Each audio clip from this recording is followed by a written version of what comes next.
concepts on functions. In the last few questions, we actually understood how to prove one function and onto function, correct? And I hope you have tried to practice the questions based on that. Okay. So now what I'm going to do is to pick up the next question from the NCERT textbook, which is from the exercise 1.2. That's the third question. I'm going to bring that up for you. Okay, so that's the question here. There you go. Now let's understand this. What is he saying? He is talking about the greatest integer function.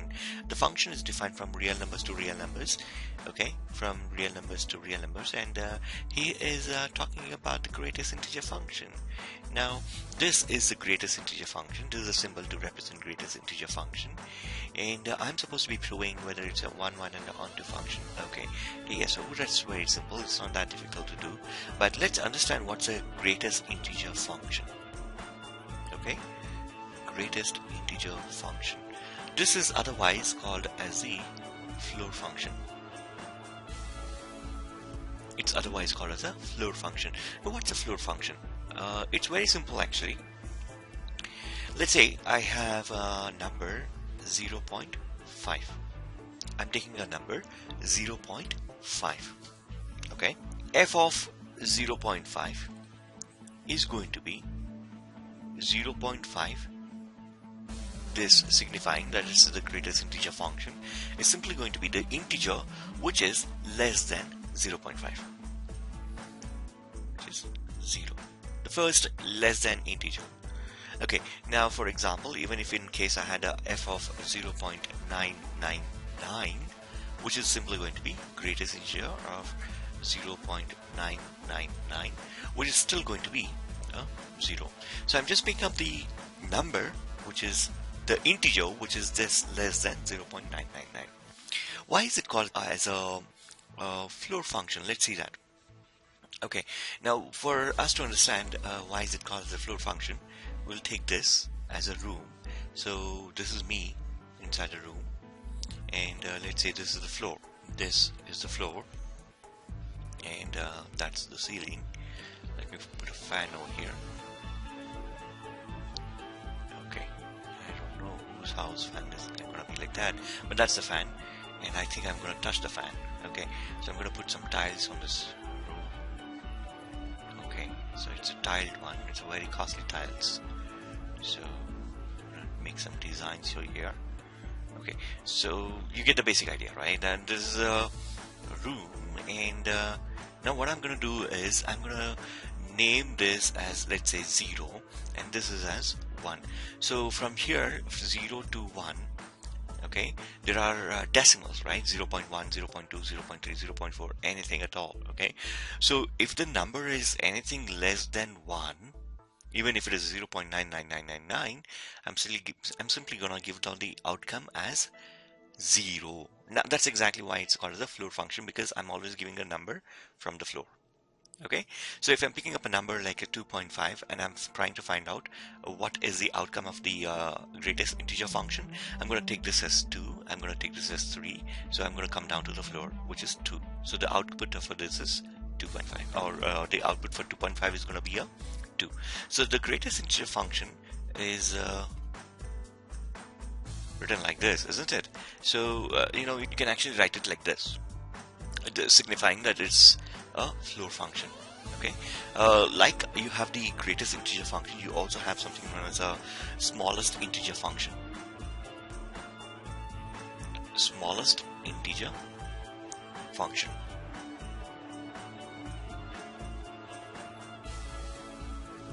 What is this? This is a ceiling function. So you already know what I'm talking about, isn't it? So if I give a 2.5, the outcome of this is going to be a 3. And if I give you a number 0.01, and the outcome of it is going to be a 1 and not a 0. For a greatest integer function, it's going to be a 0. Okay, a very nice explanation with diagrams. Now let's come back to this. Alright, so let's also look at how exactly is this floor function and ceiling function going to look on the graph. Okay, it's very important for us to understand what's the greatest integer function, because you come across this in multiple chapters. Right, so I'm making sure that you understand what exactly is the greatest integer function. Okay, Now what I'm going to do is to look at the greatest integer function on the xy graph. Alright, so let's say this is the y-axis and this is my x-axis. This is my y-axis. Okay, I'm going to change the ink. Right, so this is my origin, this is my 1, this is my 2, this is my 3, 4, 5, 6. And it's a negative 1, negative 2, negative 3, negative 4, negative 5. Okay, let's keep it like that. So this is this, right? Okay, now what is the output here? This being a 0, any number from 0 to 1, the output is going to be a 0, isn't it? So the output for 0.5 is 0. So the x value is 0.5, the y value is going to be a 0, which means the point is over here itself. So I can pick up any value from 0.5 till 1, the output is going to be here, which means the line is going to be drawn here. But for 1, it's going to go up. For 1, so I put a hollow circle here, and for 1 here, 2, 3, 4. 1, 2, 3, 4. This is going to be a darker circle here. Now from 1 to 2, the output is going to be a 1. So the line is going to be here. And again, this is going to be a hollow circle here. And it's going to be a dark circle at 2 again. So from 2 to 3, the output is a 2. This is all 2, right? The y value is 2 over here. So it goes on like this. So if you can actually see this, the graph is going to look like a step. You getting me? And where is the output? The output is always at the ceiling. This is a, I'm sorry, the output is always at the floor. Correct? So the smallest integer function is going to look the same, but it's going to be a ceiling function. So this is going to come here. It is going to go up like that. Okay? So that's about the greatest integer function. Well, we already know that it's not a 1-1 function. Why? Because for multiple values of x, I have the same value of y. Isn't it? Look at that. For 0.5, the value of y is 0. 0.009, the value of y is still 0. Whereas from 1 to 2, look at that. Again, for any value between 1 to 2, the y value is this much. And 2 to 3, y value is this much. So ideally, I'm talking about more than one connections, isn't it? Let's look at this in an arrow diagram now.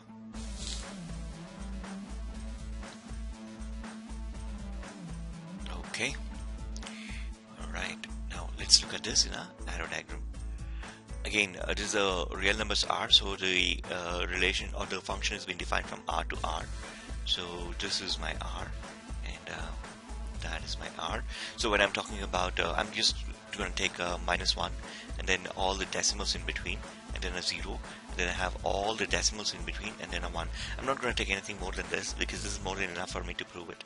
So I have more values here going till infinity, and here on the right hand side also I have 0, and then I have a -1, and then I have a 1, and then I have a 2. In between there are decimals also. Okay, real numbers have everything in it, goes on till infinity. Now 0 is connected to 0, but what about any other number between that till 1? Everything is going to get connected to 0. It is already not a 1-1 function. It's an I don't even know if it is. No, I don't think so. It's an onto function. But as of now, I've just gone ahead and proved that it's not a 1-1 function. And from this -1 to 0, everything is going to get connected to -1 itself. All the decimals getting connected to that. So it's not even an onto function, because you look at this. These decimals are left out, because the greatest integer function is supposed to give you an integer. It's never going to give you a decimal, and hence it's not even an onto function. You understand? Okay, shall I continue? Alright. It's so funny that I actually ask you if I can continue, because even if you respond yes on that, I wouldn't be able to make that out. It's just a habit that I have of asking the students if I can continue.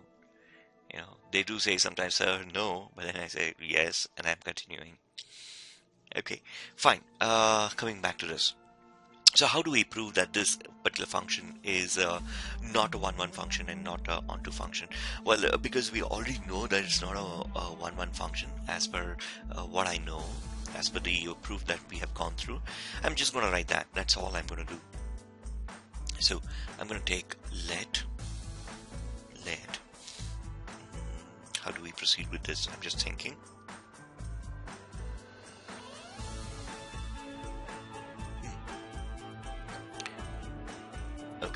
Now for all x belonging to 0 to 1, where 0 is included and 1 is not been included. Okay, this is a notation to show that 0 is included, so we put a square bracket. 1 is not included, so we put a small bracket, and everything else in between that is included. Okay, what is this and how did this come to picture? Probably I'll pick it up sometime when I have enough videos on the YouTube. I'll probably pick up some time to make videos on these things. Okay, all right. Okay, now belonging to this, where x is belonging to real numbers. I mean, this means that it's belonging to real numbers. I don't even need to write this. I have f of x to be this, which is the greatest integer function, is going to be a 0, isn't it? So I have this basically saying that there's multiple values from 0 to 1 which is getting connected to a 0. Therefore f of x is not a 1-1 function.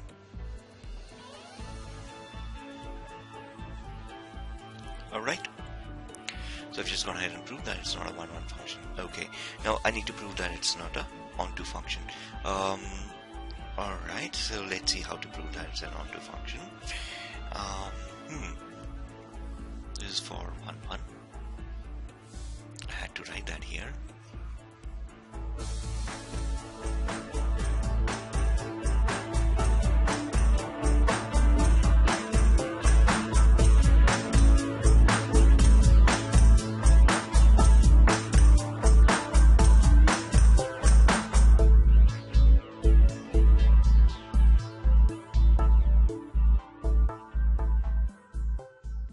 For 1-1.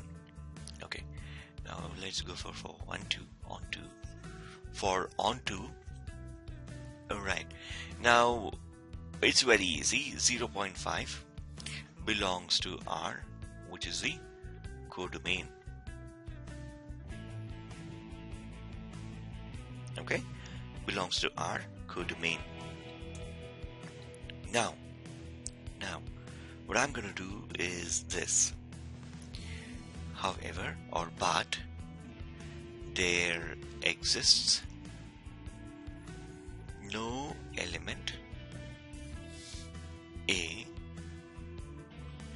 in the domain R such that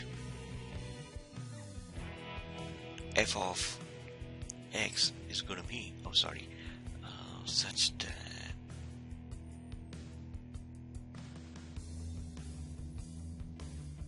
such that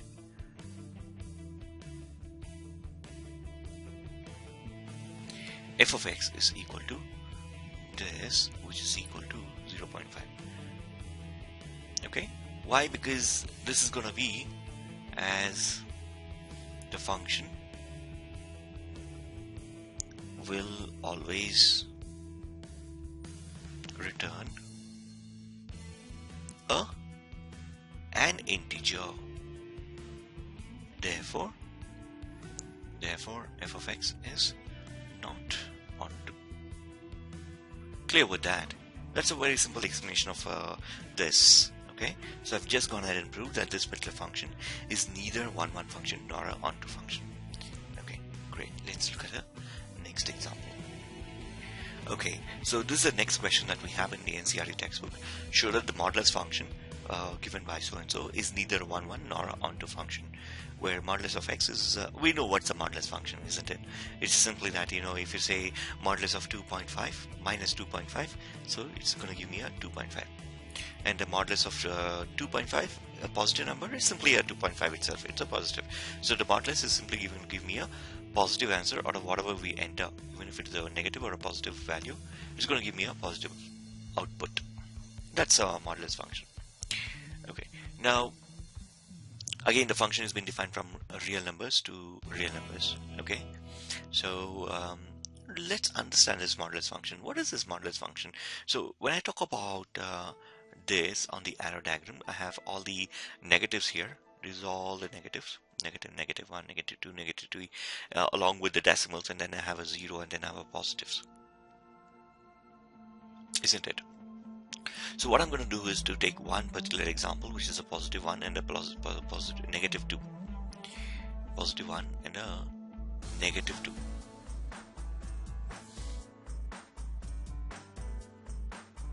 Positive 1 and a negative 1. So what is the output of this? This is going to be modulus of 1 is going to be a 1. Modulus of minus 1 is also going to be a 1. So you see, I've already gone ahead and proved that it's not a 1-1 function, because there's no one-to-one correspondence in this case, isn't it? And I also know that the modulus is going to give me a positive result, isn't it? It's never going to give me a negative output, which means all these elements here are not going to be connected to any elements of the first set. And exactly why all these elements are going to be left out, and so it is not even an onto function. And that is my proof for 1-1. For 1-1. Okay. Well, it's very easy. Minus 1 comma 1 belongs to R. I'm specifying that it's the domain. Correct? However, f of minus 1 is going to be modulus of minus 1, which is a 1, and f of 1 is going to be a modulus of 1, which is also equal to 1. Therefore, f of minus 1 is equal to f of 1, isn't it? Correct? And therefore, f of x is not a 1-1 function. That's all. Finished. I can simply contradict with one example and I'm done with the proof. I can simply say it's not a 1-1 function. For on 2. For on 2, f of x, which is equal to modulus of x, okay, always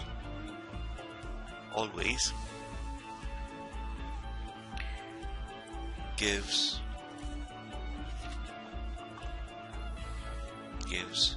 a non-negative range. Therefore, the negative values,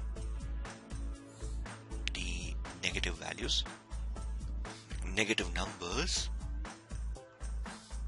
in the codomain,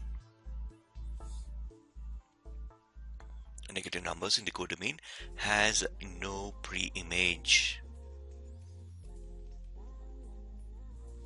and hence f of x is not onto.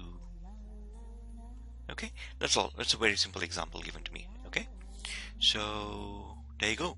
So that's a modulus function given to me, and I have gone ahead and proved that's neither a 1-1 nor a onto function. Okay, I think I can do one more question in this. I'm gonna pick up the next example. Alright, next question rather. It's a bit interesting question. I think I can pick that up.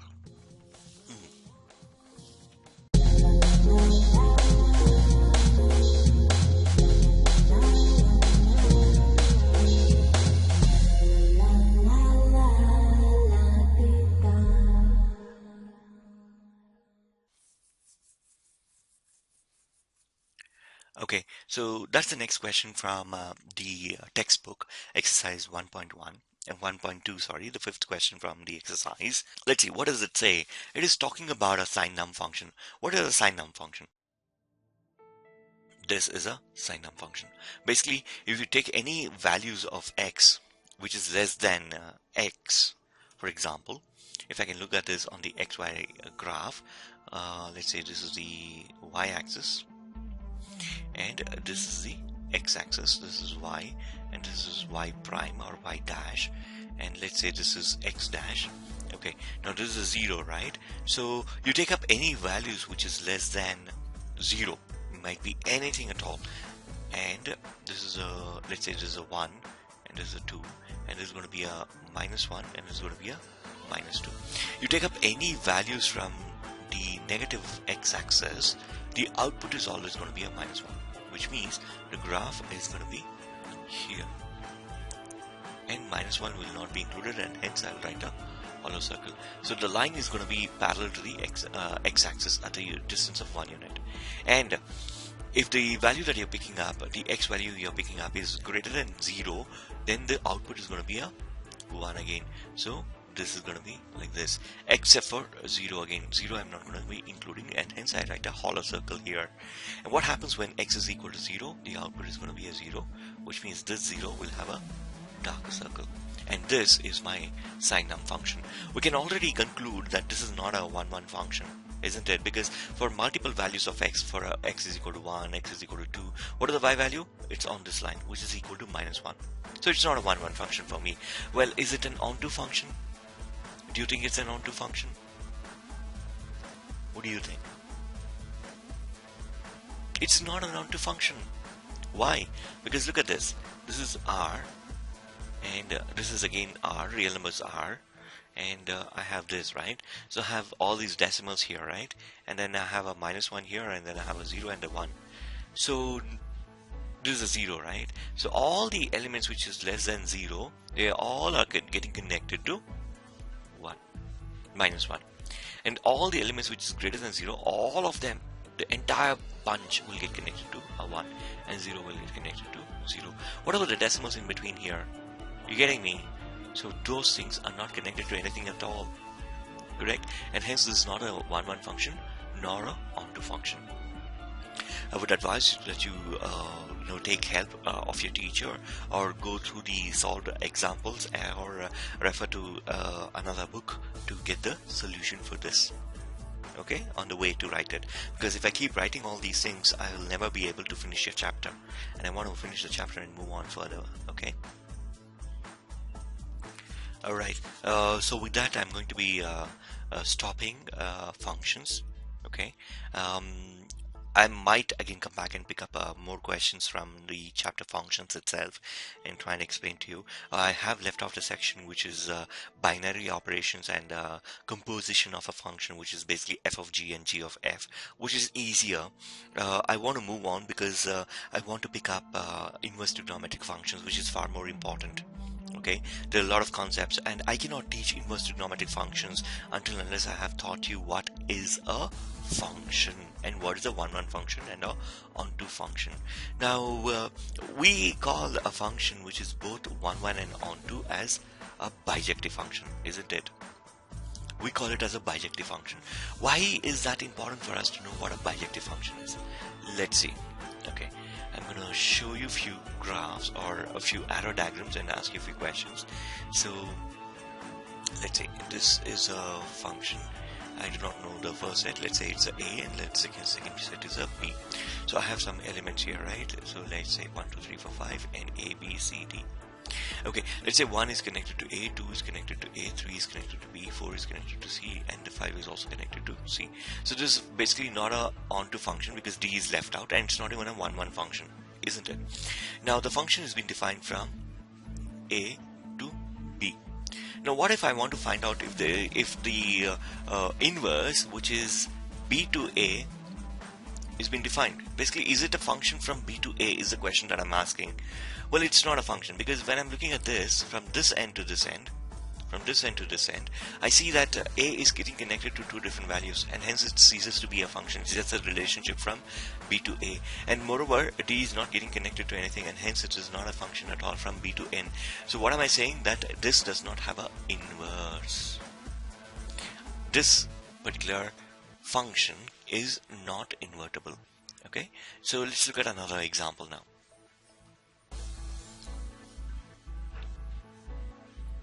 One, 2, 3, 4, 5, and again I have a B, C, D, E. So 5 is connected to E, 4 is connected to D, 3 is connected to C, 2 is connected to B, 1 is connected to A. Okay, so is it a function?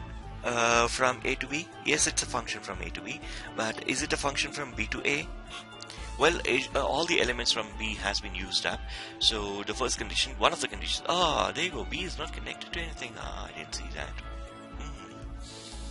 How come? 1, 2, 3. Okay. Let me put up a 6 here, and then I'm going to say 6 is connected to 2. Okay. Now all the elements from the second set has been used up, correct? So this is an onto function. However, when I'm looking back at it from B to A, I see that B is getting connected to 2 different values, and hence this cannot be invertible, or this function cannot be inverted. Okay, let's look at the last arrow diagram. I have a A and I have a B. I have a 1, 2, 3, 4, 5 and a 6, and I have a A, B, C, D, E and a F. So B6, E, 4, 3, 2 and then a 1.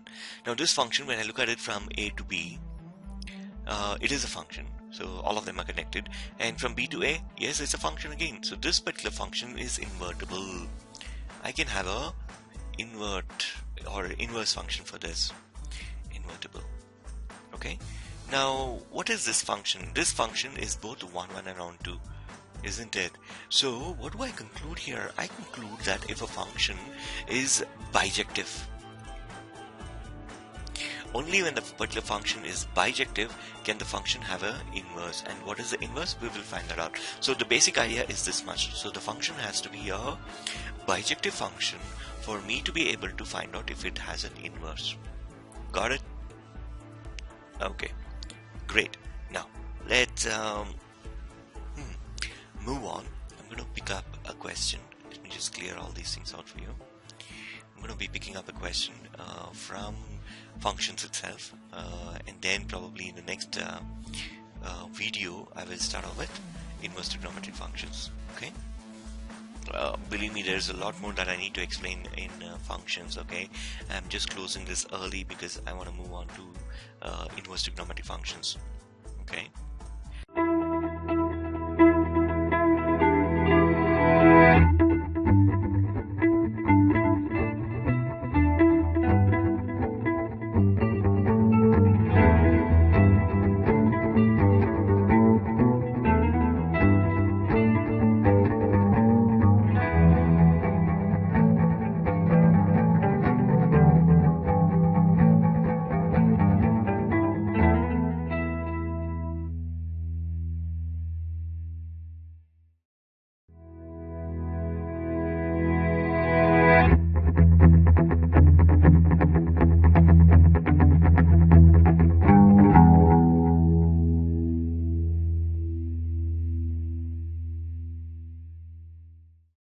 Let us now look at a question from the exercise 1.3.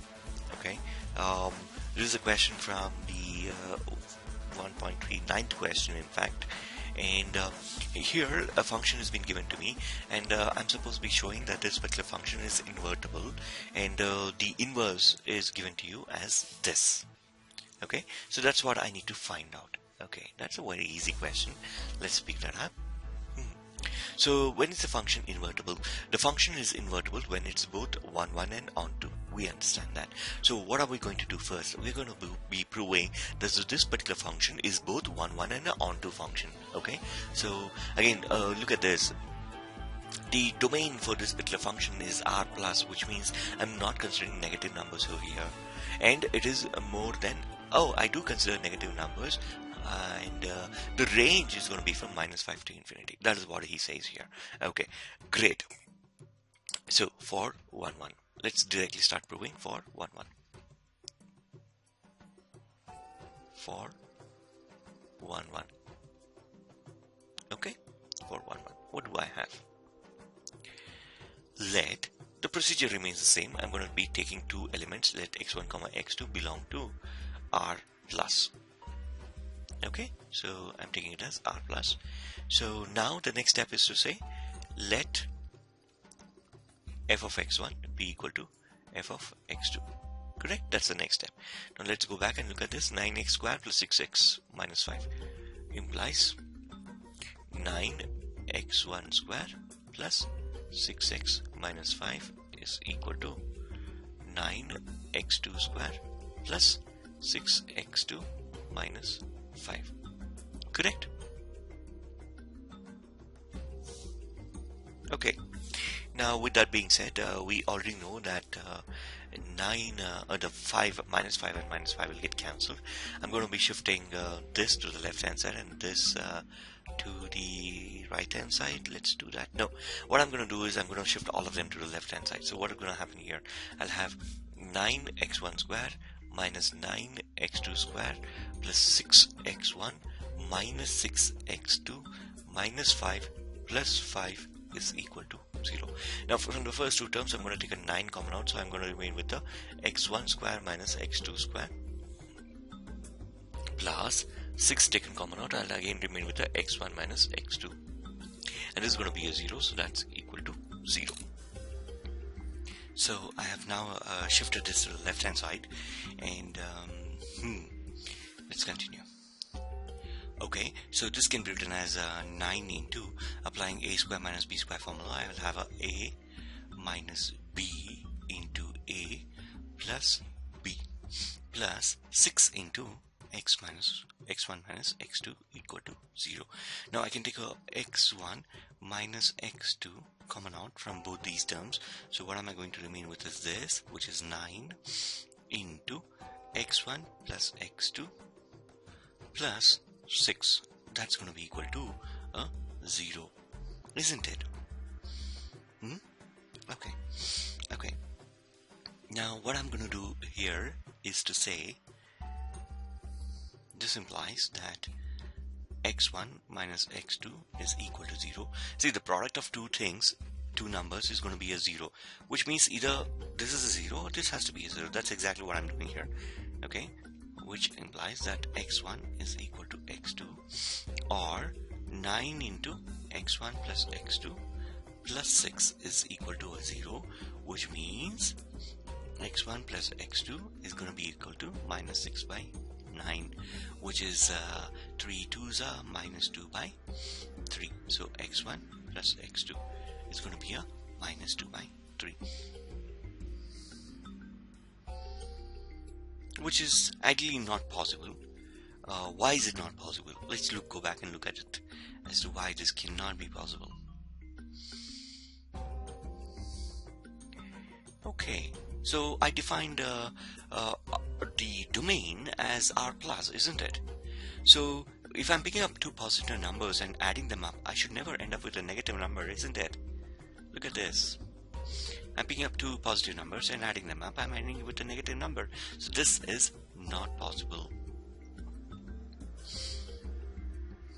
And hence, the only option that I'm left out with is this: x1 is equal to x2. And because I have gone ahead and proved that x1 is equal to x2, therefore f of x is is 1 function. Is a 1 function. Okay, now let's see how to prove onto. For onto. For onto, what do I do? What's the method of proving onto? Well, yes, let y belong to the codomain. Now what's the codomain in this case? Let's go back and have a look at the codomain. There you go, minus 5 to infinity. That's my codomain. Okay, let's pick up the codomain, which is minus 5 till infinity. Infinity does not have this. Minus 5 to infinity and this.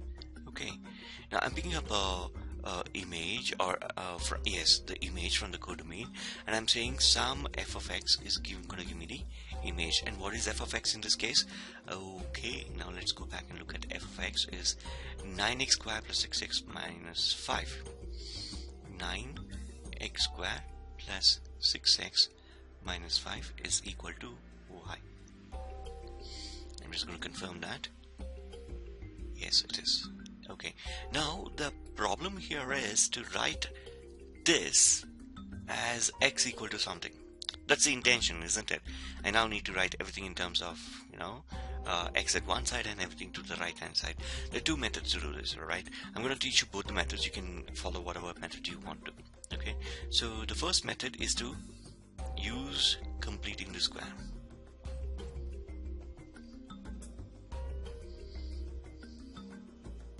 Okay, what is completing the square? I'm going to consider this, right? And I'm going to make this as a perfect square. How? By converting this to a plus b formula, a plus b whole square formula. So how do we do that? Take half into coefficient of x. What is the coefficient of x in this case? 6. And then square it. What is that going to give me? 9. 2 ones are 3. Yeah, 3 square, which is a 9 actually. So add a 3 square to this and subtract a 3 square. So what is that going to give me? 9x square plus 6x plus 3 square minus 3 square minus 5 is equal to y. Now look at this. This is a plus b whole square formula. I can tell you directly. What is this? 9x square can actually now be written as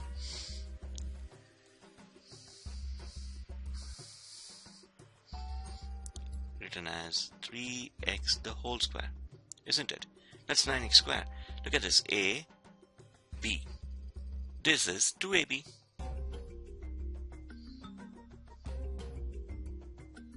Isn't it? Yeah?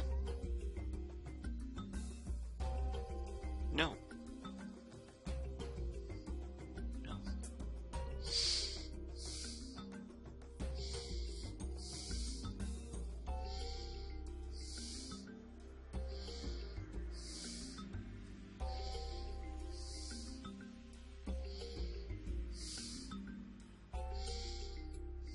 So for us to okay, so we are now picking up the method completing the square to try and convert this to a plus b whole square formula.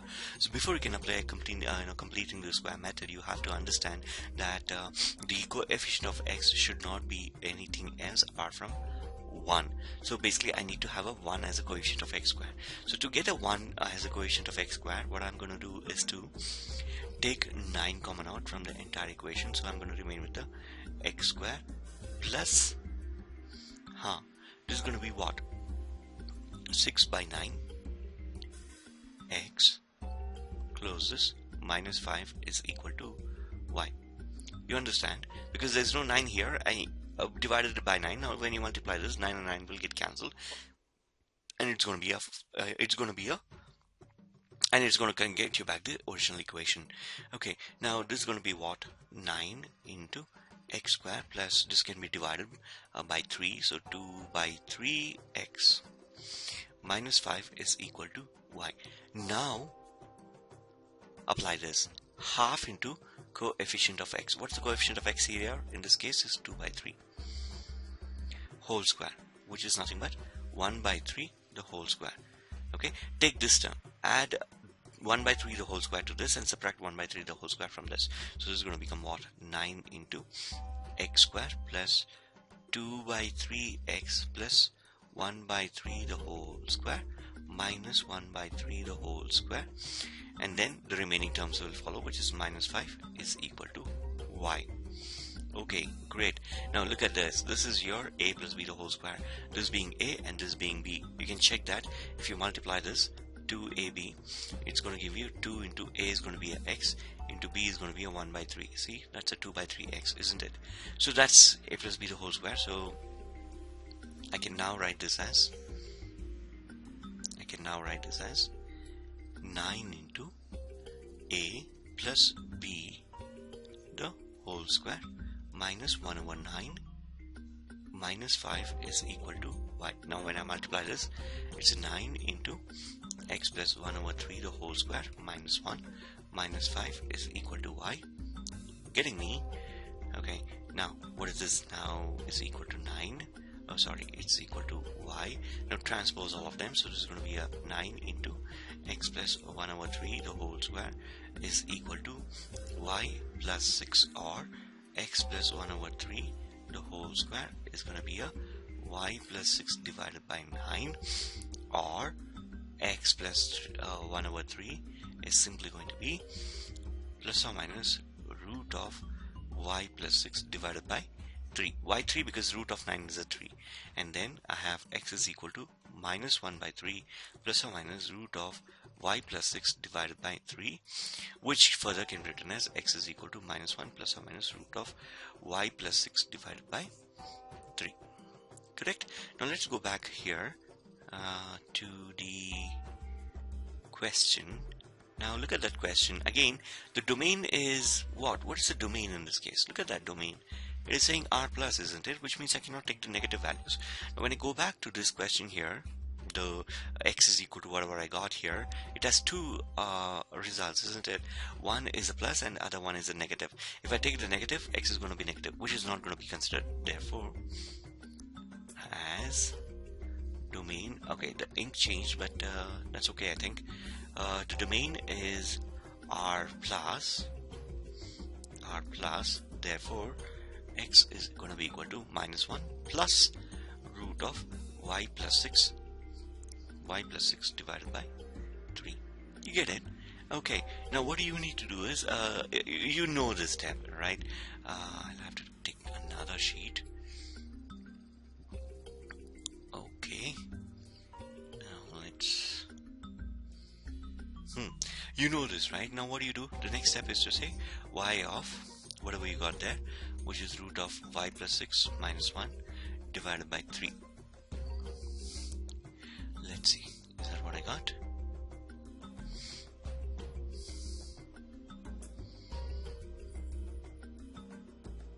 Yes, y plus 6, root of y plus 6 minus 1 plus 3. Okay.